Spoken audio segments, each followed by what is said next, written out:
What's up guys, Kevin Zelman here, thank you for tuning in. Before we begin to discuss this week of live playoffs, I want you to know that this episode will be featuring exclusive interviews from the artists themselves as I spoke to them right after they performed on Monday night.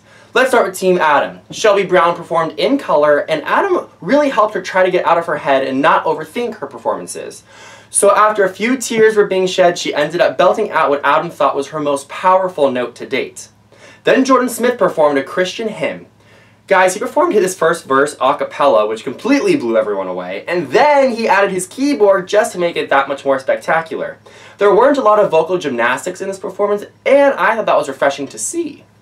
Amy Vachel performed what I thought was an odd song choice for her. She took on Drake's Hotline Bling. We have seen numerous rap songs be completely changed around and made into basically a completely new song, and that's what Amy did. She told me what her initial thought was when she heard the song she would be singing. Watch this.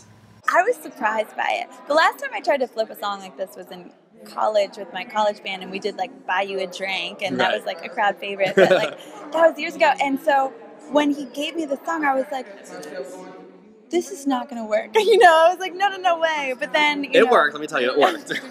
it was a lot of work, you know, and, you know, but it was so exciting to be able to have a song like this that you could really just do anything you wanted to. Team Blake's Emily Ann Roberts took on Blame It On Your Heart. She tells us how all of her girlfriends from back home are drooling over Zach Seabaugh. She's an artist that gets consistent praise from each of the coaches, and that shows us how great she actually is. Barrett Baber sang his song Right Here Waiting to his family, and Blake explains how he should look at it. It's a song being written from his family to him.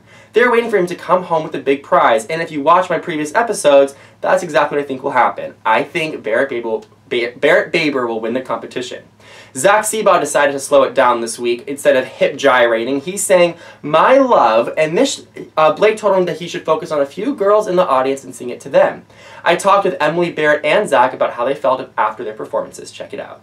I felt good about it. Okay. You know, I've been working hard all week, and Blake said, you know, that I took his notes very well and put it into the performance, and, you know, for me to hear that, you know, I couldn't feel better.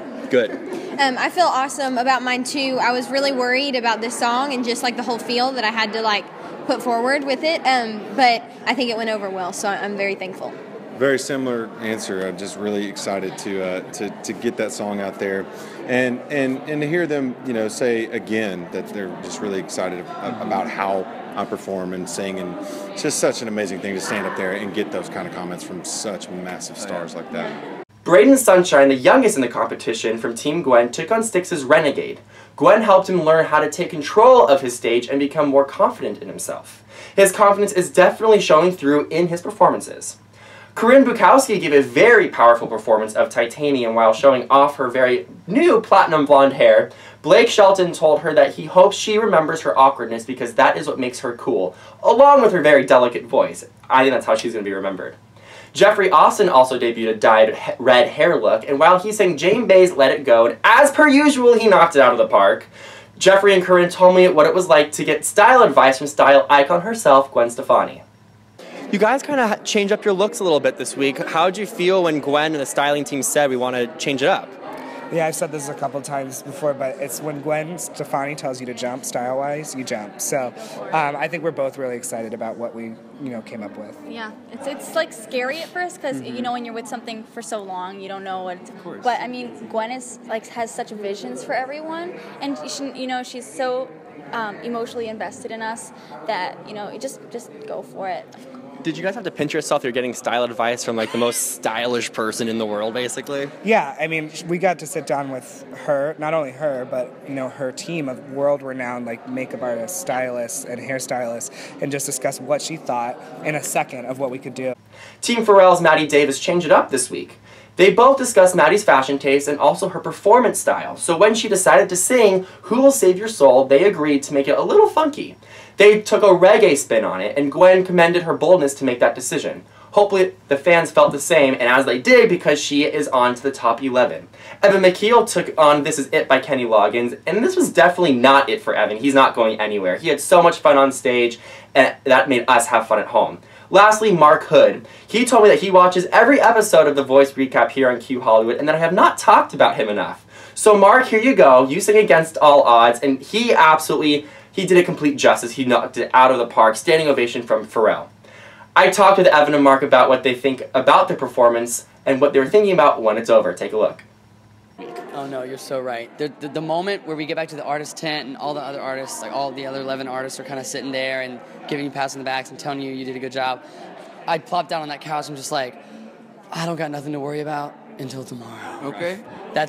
I did it. I did it, and I don't have to think about it or worry about it for a little bit. Yeah, tomorrow's when I have to worry about it, and then immediately I'm just like, okay, so I don't have to worry about this. Tomorrow is results show. What's my instant save song, moving forward, As we saw on Tuesday night, Corinne Bukowski and Mark Hood were in the bottom 2 and had each sang their Save Me song. In America, they chose to save Corinne, sending Mark Hood home. We want to give a special thank you to all the fans tweeting along using hashtag #VoiceRecap, and especially Morty's TV, Reality Wanted, and Ricky for embedding the show and sharing it with your community and helping us grow. Thank you guys for tuning in this week, so make sure you guys follow me at Kevin Zelman on Twitter, as I will be posting behind-the-scenes pictures from The Voice when I'm there each week, and make sure to tweet me using hashtag #VoiceRecap so I can see all your thoughts and your opinions about the show, and make sure to come back here next Wednesday for an all-new Voice Recap and interviews with the contestants. See you guys next week.